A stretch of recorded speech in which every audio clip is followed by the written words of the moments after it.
Je vous recommande la boutique La Londoloise, c'est Judith Londolé.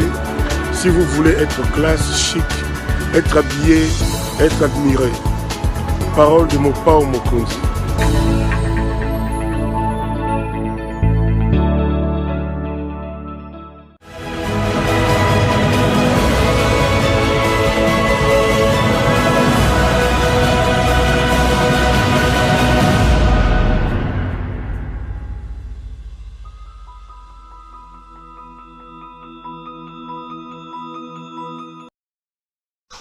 Madame, Messieurs, bonjour et bienvenue à ce nouveau numéro de l'émission Décrit Info, ce magazine d'analyse d'actualité politique, sociale, économique et même juridique qu'on a lancé ici chez nous à CPL Télévision. On prend des questions très importantes qui retiennent l'actualité dans plusieurs domaines. On les met sur la table et nous tentons de les décortiquer en leur donnant un sens, une forme selon nous. C'est d'ailleurs pour ça que chaque soir ou chaque heure, quand je suis devant vous, j'ai l'habitude de dire que le Décrit Info, c'est tout simplement le tempo de l'actu selon notre feeling. Ça veut dire notre manière à nous de voir les choses, notre manière à nous de les ressentir et notre manière à nous de les exprimer. Nous, c'est CPL. Moi, c'est Claude Perrault-Louara, c'est mon nom. Et nous avons nos ressentis, notre feeling, notre manière de voir et de faire. Et nos opinions.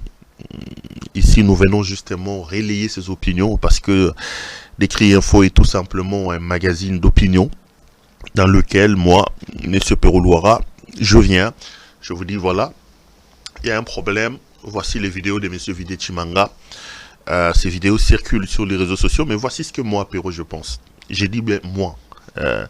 Donc ça ne sert à rien de pouvoir s'insulter, ça ne sert à rien de pouvoir aller dans des menaces, non, ça ne sert absolument à rien. Ce n'est qu'un point de vue.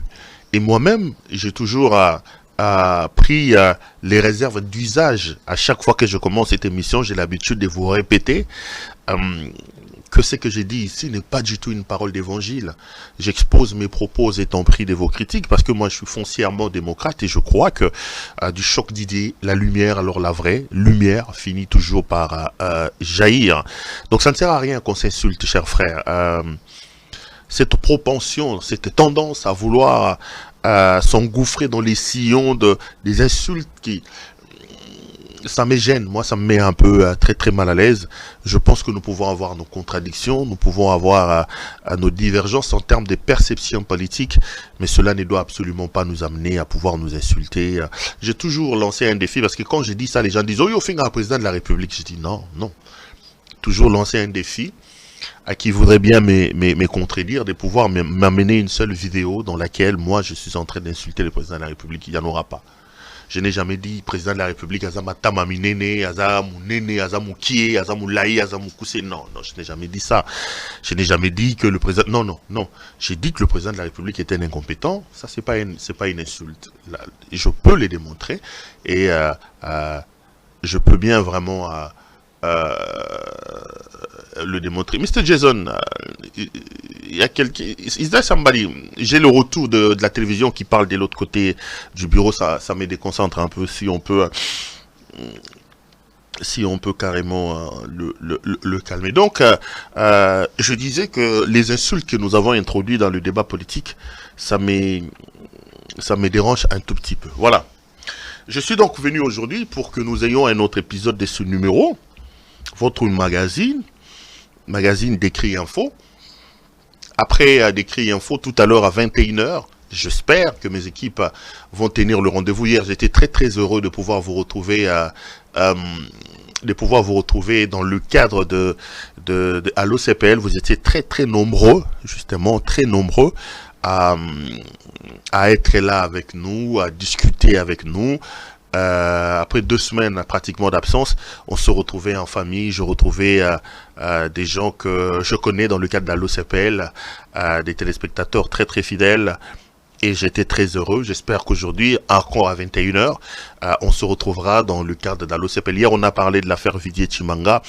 Aujourd'hui, je pense qu'on reviendra sur le discours du président de la République du haut de la tribune des Nations Unies et la rencontre qu'il a eue avec Paul Kagame. Moi, j'ai tenté aujourd'hui de donner mon point de vue parce qu'ici, c'est mon point de vue, mais Allo CPL, c'est vous qui faites l'actualité et c'est vos points de vue. Donc, moi, ici, je vais tenter aussi d'épiloguer autour de cette question-là. Ça sera vraiment mon ressenti à moi.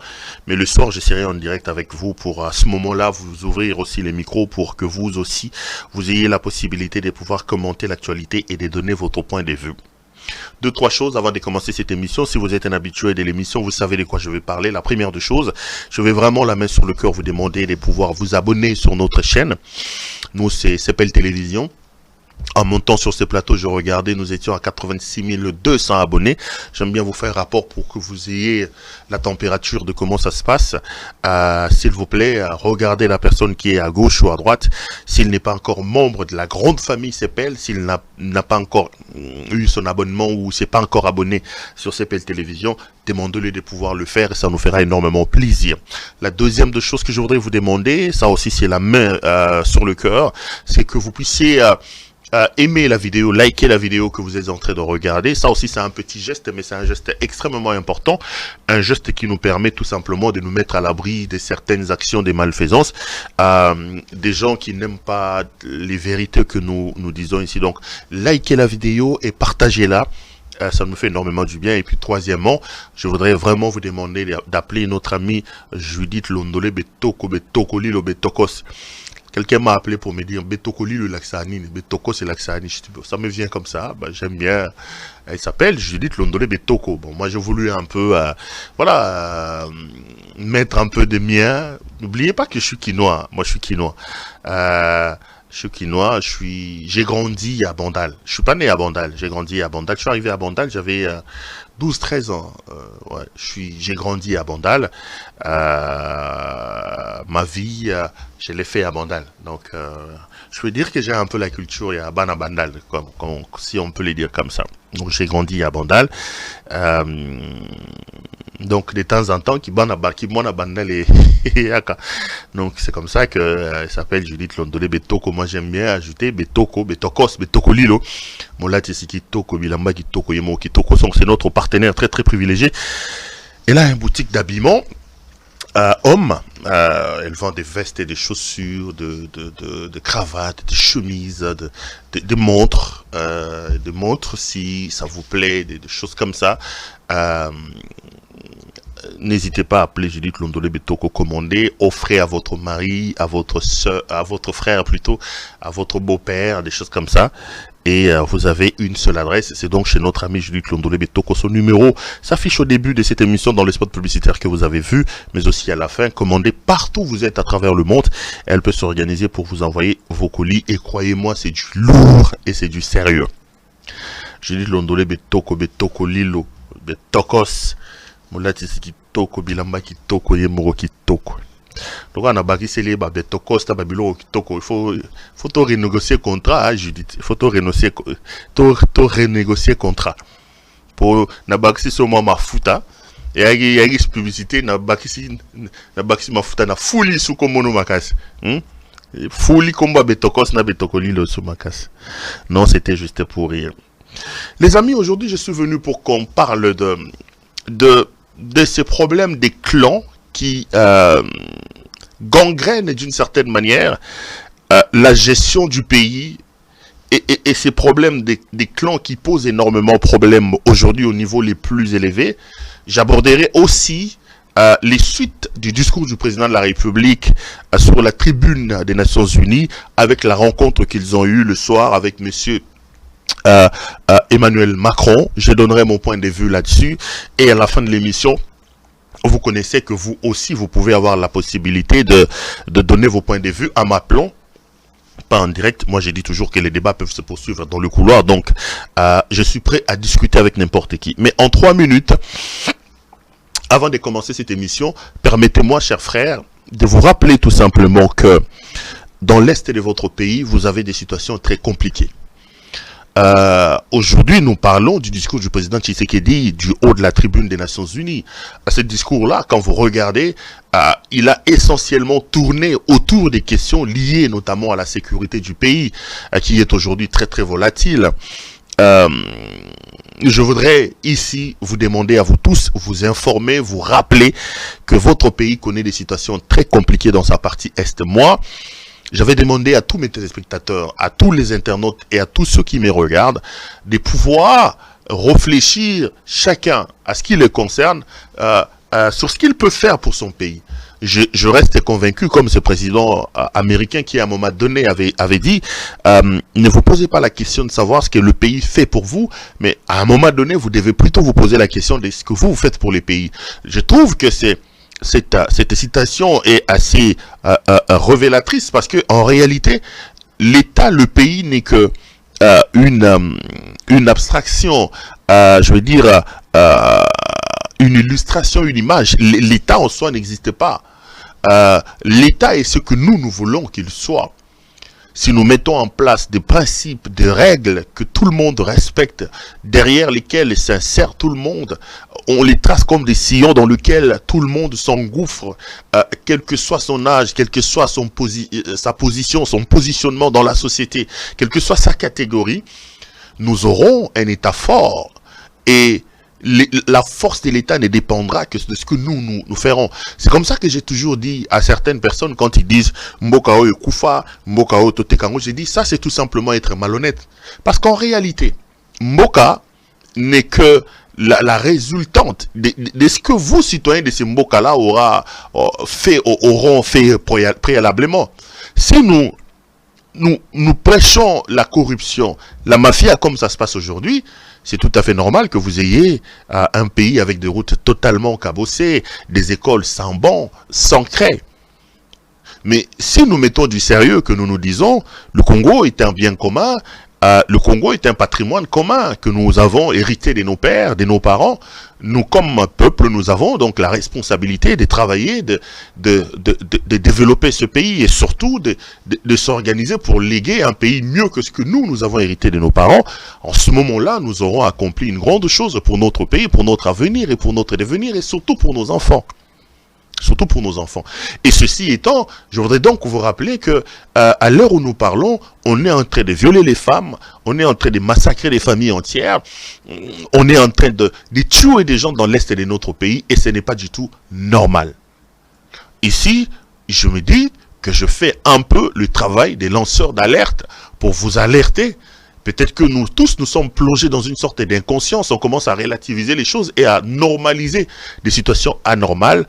Ne normalisons pas la situation. Ce qui se passe dans l'est de notre pays est tout simplement inacceptable. C'est des situations qu'on ne peut pas, on ne peut du tout pas accepter. Deuxièmement, j'ai lancé cette rubrique pour exprimer ma solidarité, pour exprimer ma compassion à nos compatriotes de cette partie de la République démocratique du Congo. Je voudrais vraiment leur dire qu'ils ne sont pas seuls. Ils ne sont pas seuls. Et il y a des milliers, des millions de Congolais qui sont avec eux. Parce qu'on dit chez nous qu'on reconnaît les vrais amis dans les moments de difficulté, dans des moments difficiles. Le Congo est un. À l'intérieur de ses frontières, à l'intérieur de ces 2 345 410 km² de superficie, nous sommes donc un, nous formons un tout. Si vous avez des problèmes, il est donc logique que nous aussi, vos frères et vos sœurs, nous nous sentons dans des difficultés, mais tout ce que nous vous demandons, c'est de rester debout, c'est de ne pas perdre espoir. Donc moi, je l'ai fait pour vous envoyer les ondes positives et surtout pour vous encourager à ne pas perdre espoir et à ne pas oublier que tôt ou tard, le soleil finira par se lever dans cette partie de la République démocratique du Congo. Voici donc ce que j'avais à vous dire. Laissez-moi en venir à mon sujet du jour. Mais bien avant, laissez-moi dire un ou deux mots sur une grande polémique que j'ai vue dans les réseaux sociaux. J'ai vu que la toile s'est enflammée contre la première dame de la République démocratique du Congo, Mama Denise Nyakeru Tshisekedi, parce qu'on l'a vu en train de s'afficher avec la femme de Paul Kagame. J'ai vu qu'elle a été l'objet d'un grand lynchage. Les gens en ont fait des interprétations à gauche et à droite. Je voulais lever quelques équivoques là-dessus avant de pouvoir rentrer dans mon sujet. Vous tous, vous savez ce que je pense de son mari. Je pense vraiment que le président Tshisekedi n'est pas du tout à sa place. Moi, je le dis et je le répète, le président Tshisekedi n'est pas du tout à sa place, et que ce que le président Tshisekedi fait, moi, ne m'enchante pas. Mais je ne veux pas, à un moment donné, je l'ai toujours dit, pour moi, la vérité reste la vérité, le droit reste le droit. Je trouve tout simplement injuste cette campagne, ces lynchages dont est victime Madame Denise Nyakero Tshisekedi. Moi, je connais un peu leur structure. J'étais à Kinshasa, j'étais aussi reporter, je connaissais un peu. Elle est vice-présidente, elle a été élue vice-présidente de l'association des premières dames d'Afrique. Ils ont une structure des premières dames d'Afrique. Et en tant que telle, Denise Nyakero a été élue vice-président de cette structure-là. Et les premières dames, dans le cadre de leur structure, ils se retrouvent à chaque fois que les présidents africains ont des rencontres. Chacun accompagne son mari et arrivé là-bas, ils en profitent pour organiser aussi en aparté leur rencontre des premières dames d'Afrique. Et je pense que c'est dans ce cadre-là que Denise Nyakero se retrouvait à New York, dans cette salle-là. Mais là, on lui dit qu'elle s'est affichée avec la femme de Paul Kagame. Non, mais la femme de Paul Kagame, les informations à ma disposition indiquent qu'elle est membre du comité directeur. Elle est membre du directoire de l'association des femmes, des premières dames d'Afrique. Et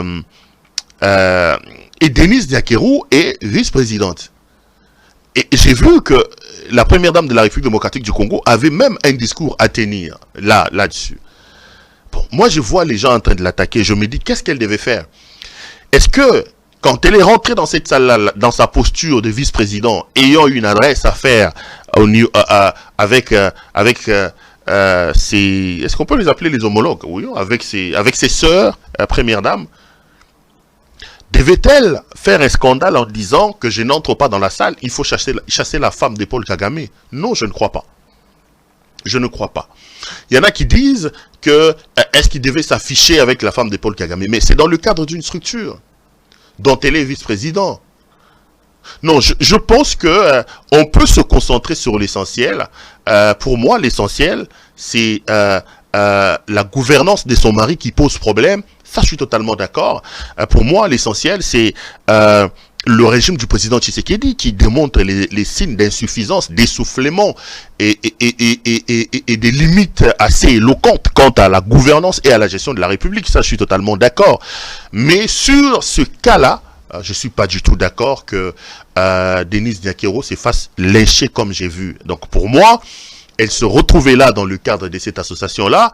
Je ne vois pas qu'est-ce qu'elle a fait de mal pour qu'elle soit aussi exposée à des lynchages comme ça. Et le vice-président de ces structures-là, elle n'avait pas à créer un scandale en disant à la femme de Paul Kagame quittez la salle. Non, pas du tout. Et surtout que la structure des premières dames d'Afrique est une structure apolitique. Logiquement, ils ne s'intéressent pas à ce que leurs maris font dans la gouvernance et dans la gestion de leur pays, ce que leurs maris font dans la vie politique de chaque État. Non, c'est une structure qui est totalement apolitique. Donc, elle est venue dans la peau d'apolitique, elle est venue dans la peau de la vice-présidente de cette structure-là, et elle se retrouvait dans une même table avec la femme de Paul Kagame, parce qu'elle aussi, elle est membre du directoire. Donc, je pense vraiment que cette polémique-là, à mon point de vue, était inutile. Laissez-moi en venir, mais non, à mon sujet du jour. C'était hier, oui, je suis largement revenu sur le discours qu'a tenu le président de la République démocratique du Congo, Félix Antoine Tshisekedi Tshilombo, du haut de la tribune des Nations Unies. Sur Sur ce point-là, si vous m'avez suivi, je vais juste faire un récap avant d'entrer en profondeur sur ce que je veux dire, parce que l'actualité dans ce domaine a évolué. Aujourd'hui, l'actualité, c'est plutôt la rencontre que le président Tshisekedi a eue avec Paul Kagame sous les auspices ou sous la médiation du président français, M. Emmanuel Macron. Hier, j'ai dit ceci, le discours du président Tshisekedi, il y a des quelques rares aspects positifs. J'en ai épinglé deux. C'est mon point de vue. Ici, je suis en train de relayer mon point de vue. Sur les deux aspects positifs du discours, j'ai parlé d'abord de la forme. Je remarquais que le président était dans son discours. Le président était... c'était un discours qui le rendait bien. La posture, elle était bonne. Et le ton... martial quand il faut l'être, notamment quand il évoque le Rwanda, quand il parle de ceci, le ton adopté par rapport à ces discours-là était un ton martial et moi j'ai beaucoup aimé. La deuxième chose que j'ai aimé et j'ai salué, c'était le courage du président de la République, Félix-Antoine Tshisekedi, sur le fait que j'ai vu que dans cette circonstance-là, sur une tribune aussi prestigieuse que la tribune des Nations Unies, M. Tshisekedi a quand même pris son courage pour identifier clairement le mal du Congo en ce moment ici.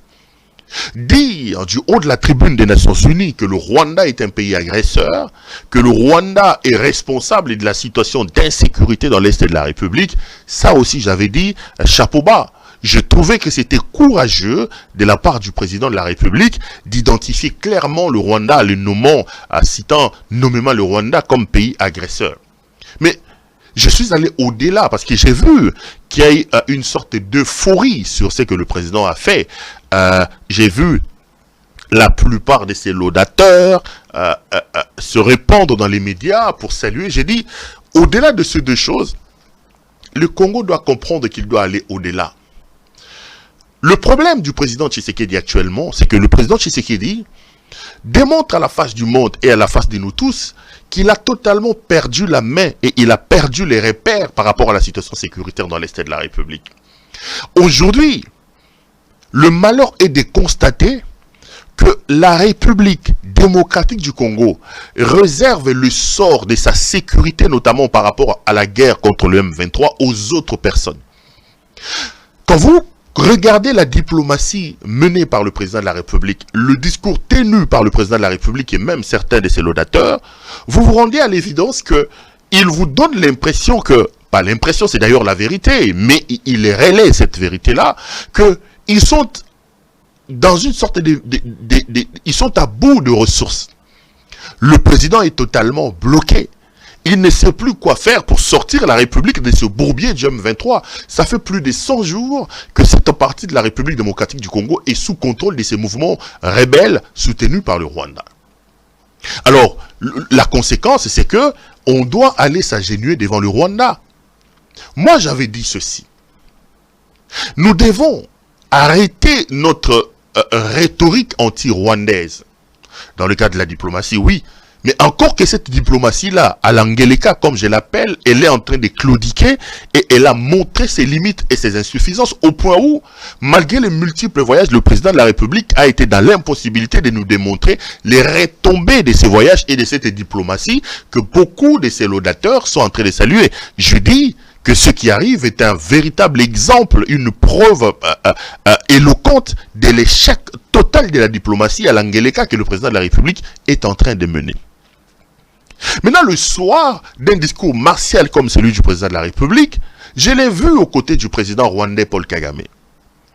J'ai vu que le médiateur de la crise, c'était monsieur Emmanuel Macron. Je voudrais dire 2-3 mots là-dessus. La première des choses, c'est d'abord par rapport au contexte. J'ai suivi les médias français ce matin, notamment RFI, LCI et les autres. J'ai suivi notamment ce matin sur RFI M. Boisbouvier, en train d'expliquer le contexte dans lequel cette rencontre entre M. Tshisekedi et M. Paul Kagame a eu lieu. On dit que c'est Emmanuel Macron qui a organisé la rencontre et qui a joué la médiation. Pourquoi ? Parce qu'il aurait été interpellé, le président de la République l'a dit, je ne vais même pas utiliser les conditionnels, je vais affirmer. Emmanuel Macron a été interpellé, parce qu'aujourd'hui, c'est la France qui préside le Conseil de sécurité des Nations Unies.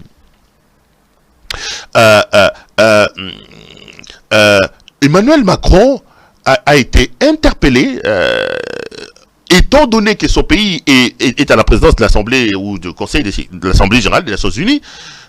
Il a été interpellé par le président Tshisekedi lorsqu'il a parlé de la situation sécuritaire dans l'Est de la République et qu'il a dit que la présidence de l'ONU qui conduit aujourd'hui cet organe des Nations Unies doit s'organiser pour distribuer un rapport. Le rapport, c'est celui des experts des Nations Unies qui sont descendus sur terrain et qui ont relevé effectivement que le M23 avait le soutien militaire et le soutien en troupes du Rwanda.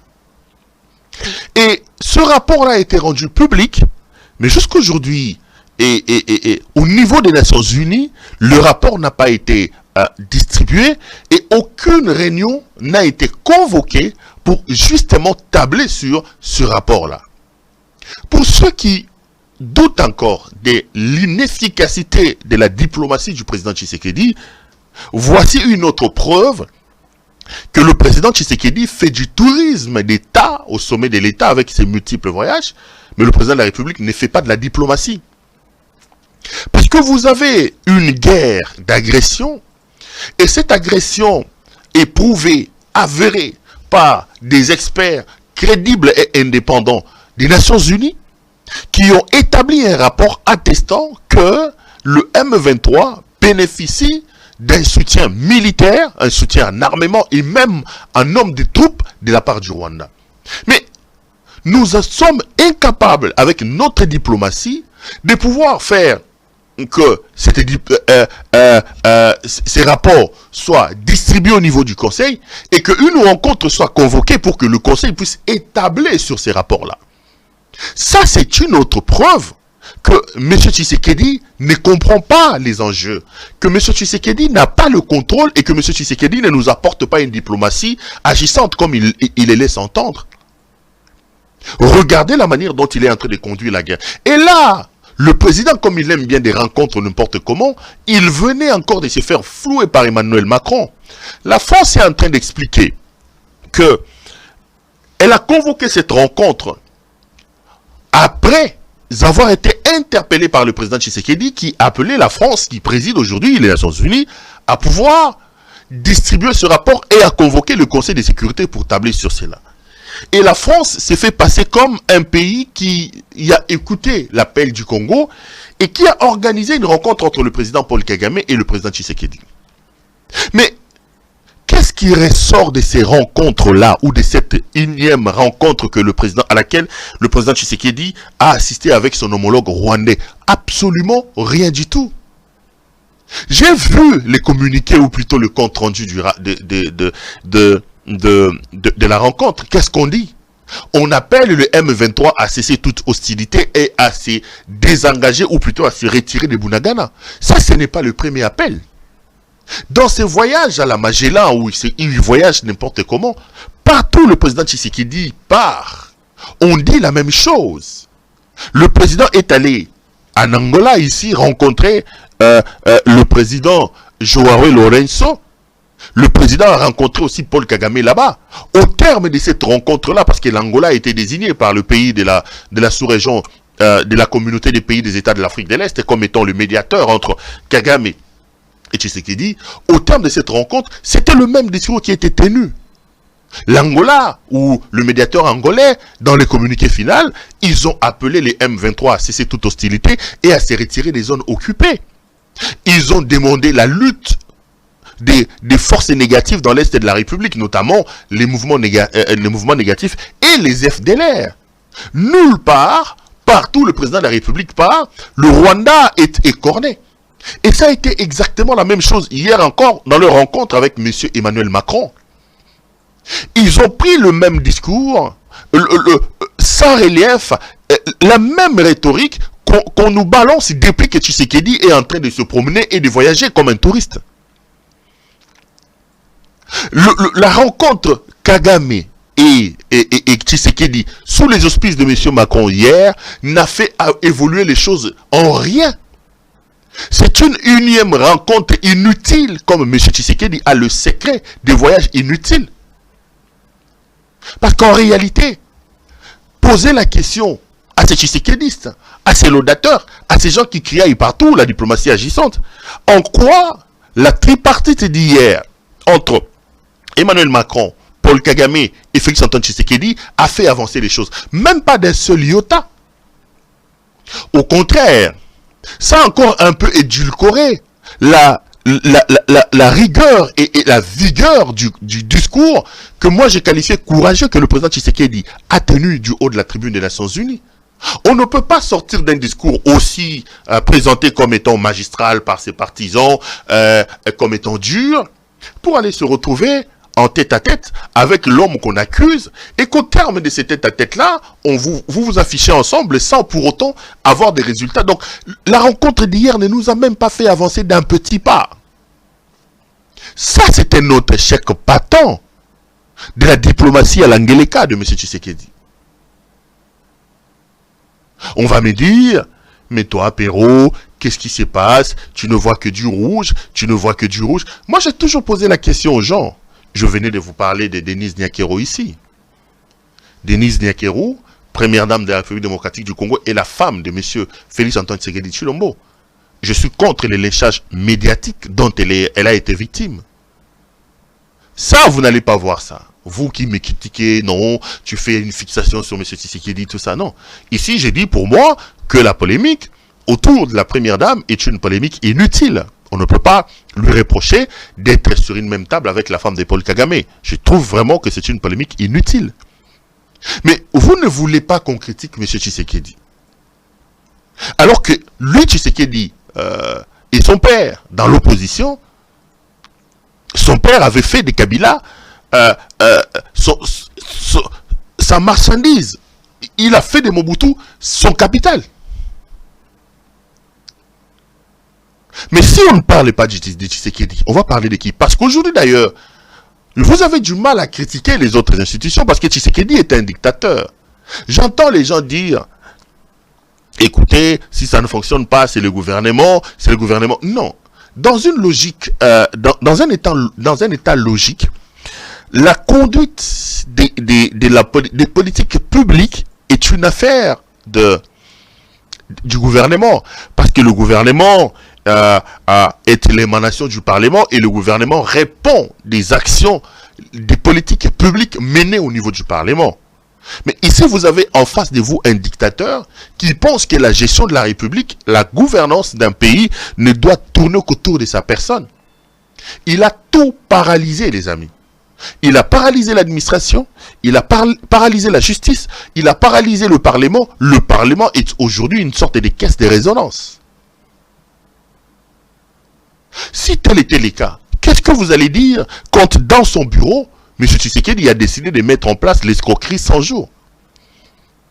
Écartant de fait le gouvernement, il a décidé avec ses conseillers, avec son cabinet, de pouvoir mener à sa guise cette escroquerie de 100 jours, où de son bureau, les directeurs des cabinets du président de la République pouvaient donner des ordres, où l'argent quittant le trésor public était déposé ou distribué dans les hôtels. Vous avez suivi les procès 100 jours. Donc le responsable de ce qui arrive, vous ne pouvez pas dédouaner M. Tshisekedi de ses responsabilités. C'est bel et bien lui. Il ne s'agit pas du tout de la haine, il ne s'agit pas du tout de l'acharnement. Il n'est nullement question ici d'une sorte de fixation sur sa personne. Nous sommes en train d'analyser et nous disons, nous les répétons, que Félix Tshisekedi n'est pas du tout à sa place. En 4 ans, il nous a suffisamment montré qu'on ne peut pas compter sur lui. Il nous a montré qu'il y a des insuffisances. Je reviens à ce que je disais. Si ceux qui estiment que nous faisons une sorte de fixicisme, de fixation sur le président de la République, moi je pose une question simple, parce qu'ici je suis en train d'analyser la situation sécuritaire dans l'Est de la République, et je prends pour toile de fond la toute dernière rencontre que le président a eue sous les auspices de la France, du président français Emmanuel Macron, avec son homologue rwandais Paul Kagame. Venez me contredire, regardez-moi en face et dites-moi que cette rencontre-là était utile, était importante, parce que la rencontre nous a amené ça.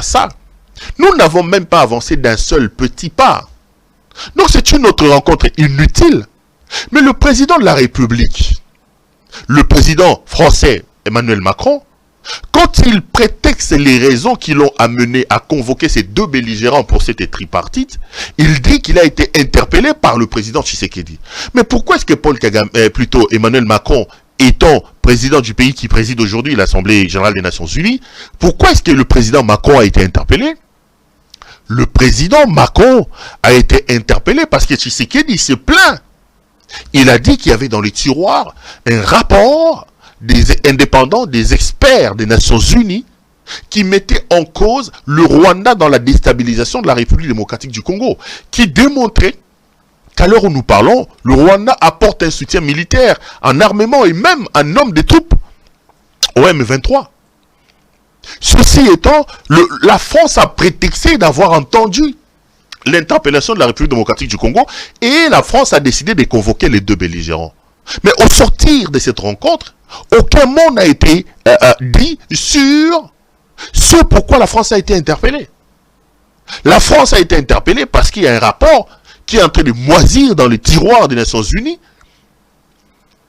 et que le président Tshisekedi a appelé l'Assemblée générale, le président de l'Assemblée générale des Nations Unies à pouvoir les distribuer et à l'amener sur la table du Conseil de sécurité. Mais ils se sont rencontrés. Qu'est-ce que l'élément ayant amené à cette interpellation et à cette rencontre-là, quelle est la réponse que Tshisekedi a apportée à ça? Rien. Rien du tout. Même sur l'élément majeur, l'élément important, ayant occasionné et ayant amené à cette rencontre-là, on ne dit pas un mot. On ne dit pas un mot. Lui, sa joie, c'est de prendre des photos. Regardez comment sa posture. Son problème, sa conception de la fonction président de la République ne se résume pas à la volonté de vouloir changer ses compatriotes, non. Il a une vision nombriliste de la vie et même de sa propre fonction. C'est-à-dire, pour lui, être président de la République, c'est marcher sur les tapis rouges. C'est se promener, avoir les honneurs militaires. C'est... Je sais pas, c'est comme ça qu'un jour, ici, j'avais dit, il faut à un moment donné que les psychologues nous expliquent un peu, nous dressent un peu le portrait psychologique du président Tshisekedi, parce que moi, sincèrement, je suis dépassé. Je suis dépassé. Donc, sa conception de la gouvernance, sa conception de la fonction du président de la République se résume en des voyages et en des honneurs militaires. Pourquoi il est allé rencontrer Paul Kagame hier? Pourquoi il a accepté l'invitation de M. Emmanuel Macron hier? Moi, je vous ai expliqué le contexte tel que relayé par la France, pays ayant amené à cette rencontre-là. Mais vous allez voir que là encore, c'est un échec patent. Un échec qui vient même relativiser le courage que le président de la République a eu en dénonçant l'agression du Rwanda du haut de la tribune des Nations Unies. Donc on n'a rien obtenu. Absolument rien. Absolument rien. Mais notre Félix Tshisekedi, lui, il a obtenu des choses parce que on l'a vu s'afficher avec Emmanuel Macron, on l'a vu parler à l'Assemblée générale des Nations Unies, il a assouvi encore une fois de plus sa passion et sa soif pour les voyages, comme il aime les voyages. Il a démontré à la face de ses laudateurs et de ses partisans qu'il était en veste croisée, qu'il avait encore une très belle montre, il avait une belle chaussure. Voilà sa conception à lui de la fonction du président de la République. Je vous le dirai jamais assez, chers frères. Jason, how many minutes? Je vous dirai jamais assez, chers frères, que le président Félix Antoine Tshisekedi n'est pas du tout à sa place. Que le président Félix Antoine Tshisekedi est un problème pour nous tous. Je n'arrêterai jamais de vous rappeler qu'aussi longtemps que nous aurons Félix Antoine Tshisekedi comme président de la République, nous allons nous mettre en insécurité et en danger. Nous, nos enfants, notre avenir et notre devenir. Parce que M. Tshisekedi n'a aucune vision. M. Tshisekedi n'a aucune ligne. M. Tshisekedi a une perception de la gouvernance et de la conduite des affaires de l'État qui tourne autour de sa personne, autour de son autosatisfaction. C'est comme ça qu'il ne s'empêche pas de piller et de détourner. Parce qu'il pense que le pouvoir, c'est pour soi-même, que le pouvoir, c'est pour s'enrichir, que le pouvoir, c'est... Voilà. Je répète ici que notre responsabilité, c'est nous, comme peuple, victimes des actes irréfléchis, victimes de la gouvernance à tâtons de M. Félix-Antoine Tshisekedi. Notre responsabilité, c'est de nous mettre debout, de se dresser contre lui et contre son régime qui nous pose énormément de problèmes.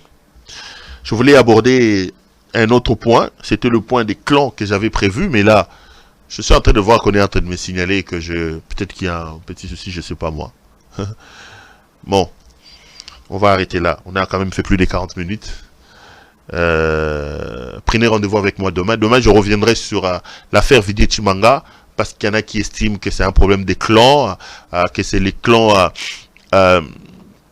c'est le clan, comment il s'appelle, Fortuna Bisselele qui serait derrière le coup. Hier, dans l'OCPL, j'ai été assez gentil, assez courtois, parce qu'il y a je crois que c'était un proche de M. Vidi Tshimanga, même s'il n'a pas voulu se présenter, qui m'a appelé.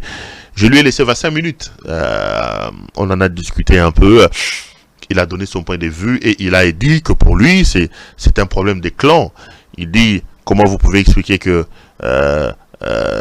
Vital Kamerhe, M.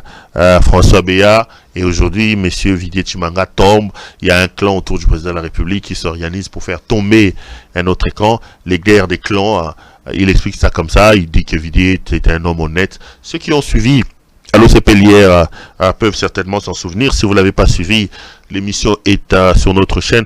Je voulais vraiment y revenir, mais bon, après, on est en train de me signaler là-bas, peut-être qu'il y a un petit souci. Donc, je suis dans l'obligation d'arrêter là, aujourd'hui. Prenez rendez-vous avec moi demain. Je reviendrai pour analyser ces problèmes, parce que les clans, il n'y en a pas seulement au Congo. Je tenterai de faire un peu la différence, parce que quand vous êtes par exemple en France, il y a, vous avez Chirac, il y avait aussi des clans. Il y avait un clan, d'un côté il y avait Nicolas Sarkozy, il y avait Dominique de Villepin, qui à un moment donné s'est regardé même comme des ennemis, alors qu'ils étaient tous dans un même gouvernement, ils servaient tous un président de la République. Il y en a comme ça. Les guerres des palais, il y en a partout, mais ce qui se passe, c'est que la nôtre, elle est tellement nauséabonde, et la nôtre, elle est alimentée par le manque de charisme, le manque de compétences du chef lui-même. Quand vous avez un chef qui a un grand charisme, qui a un leadership éclairé, il sait comprendre que c'est logique que dans la cour, qu'il y ait des clans, qu'il y ait des guerres. Mais sa responsabilité, c'est de ramener tout le monde de temps en temps sur la bonne voie et surtout de les aligner sur la vision. Et ici, vous avez un homme qui n'a aucune vision, qui n'a aucune idée, qui ne sait pas ce qu'il veut. Il ne sait même pas à un moment donné qu'il est président de la République. C'est pourquoi vous voyez qu'aujourd'hui, la République est gérée par des clans. Voilà. Voyons-nous demain. Voyons-nous demain pour en parler. Et rendez-vous tout à l'heure à 21 h pour Allo CPL. Merci à vous de nous avoir suivis et bonsoir chez vous.